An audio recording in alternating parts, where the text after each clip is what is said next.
Assalamualaikum warahmatullahi wabarakatuh. Hari ini kita akan berbicara tentang seorang tokoh Islam yang dikenali sebagai Ibnu Khaldun. Baiklah, sekarang kita akan teruskan dengan biodata baginda. Baik, nama sebenar baginda ialah Abdul Rahman bin Muhammad bin Muhammad. Baginda dilahirkan di Tunisia pada 732 Hijrah bersamaan dengan 1332 Masihi. Bapanya ialah seorang sarjana. Beliau telah meninggal dunia pada tahun 808 Hijrah ketika berusia 87 tahun. Baginda juga berketurunan Arab Yaman yang berhijrah ke Andalusia. Okey, sekarang ni kita akan move kepada kepribadian Ibnu Khaldun. Okey, kepribadian pertama baginda ialah tekun mencari ilmu. Okey, Ibnu Khaldun ni dia telah belajar pelbagai ilmu fardu ain dengan fardu kifayah daripada kecil lagi. Walaupun sibuk dengan tugasan beliau untuk terus menuntut ilmu, tapi beliau bijak membahagi masa untuk berkhidmat dan untuk menuntut ilmu. So, ini adalah contoh antara contoh yang boleh kita ikutlah.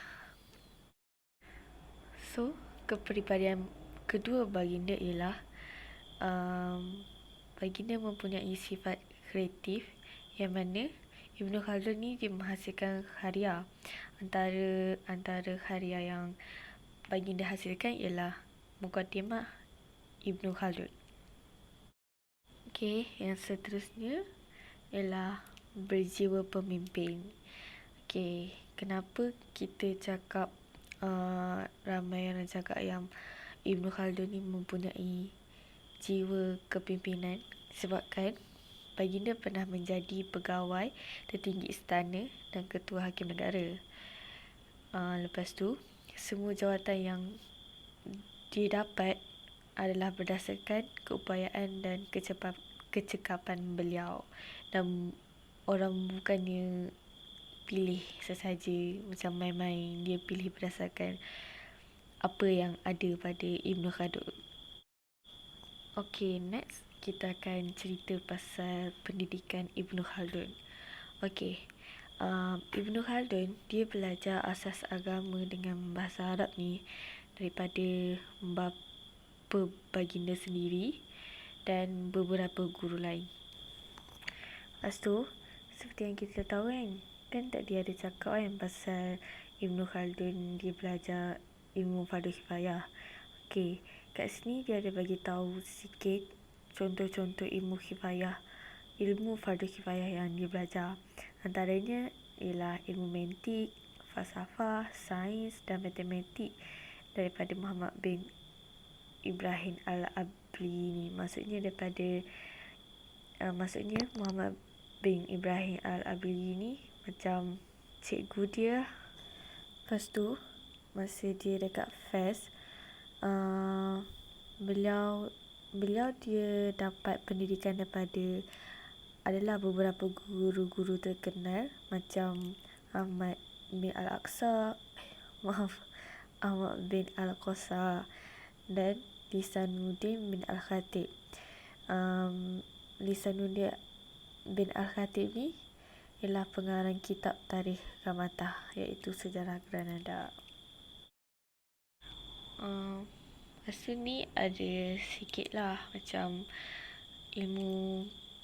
penambahan ilmu pengetahuan untuk kita tahu saja perkara yang perlu dilakukan oleh sejarawan dalam penelitian dan laporan sejarah mengikut Ibnu Khaldun.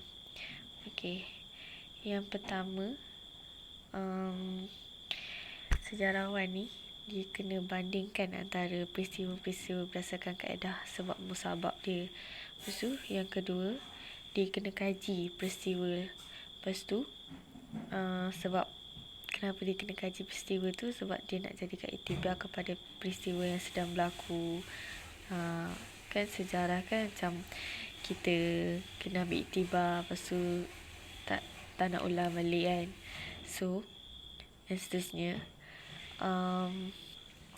Sejarawan juga kena mengambil kira pengaruh iklim dan alam sekitar terhadap apa yang berlaku. Dan last, dia pun turut kena ambil kira kedudukan ekonomi dan budaya terhadap peristiwa yang berlaku. Maksudnya kalau nak buat laporan tentang sejarah mengikut Ibn Khaldun ni bukannya senang. Okey, sekarang ni nak cerita pasal sumbangan baginda. Okey, kat sini saya ada 3 sumbangan yang saya akan bagi tahu.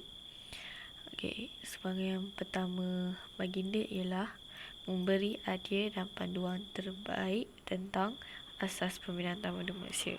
Yang kedua ialah pelopor pemikiran moden terutamanya di bidang sejarah, politik, ekonomi, sosiologi dan pendidikan. Yang ketiga ialah Ibn Khaldun. Dia banyak menghasilkan karya yang bermutu seperti Muqaddimah Ibn Khaldun dan Al-Ta'rif bin Ibn Khaldun wa Rilatuhu Harban wa Syarqa. Okey, last kali kita nak cakap pasal gelaran baginda. Okey, macam yang kita tahu, semua tokoh ada gelaran masing-masing. Okey, Ibn Khaldun ni dia ada 5 gelaran yang diberi, iaitu yang pertama ialah As-Sadru Al-Kabir, yang kedua Al-Faqih Al-Jalil, yang ketiga Al-Alamat, yang keempat Iman Al-Aimah, yang kelima Jamal Al-Islam wa Al-Muslimin. Okey, inilah antara gelaran-gelaran beliau.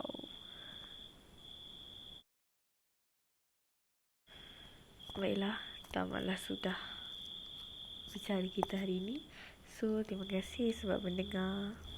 Assalamualaikum warahmatullahi wabarakatuh. Bye-bye.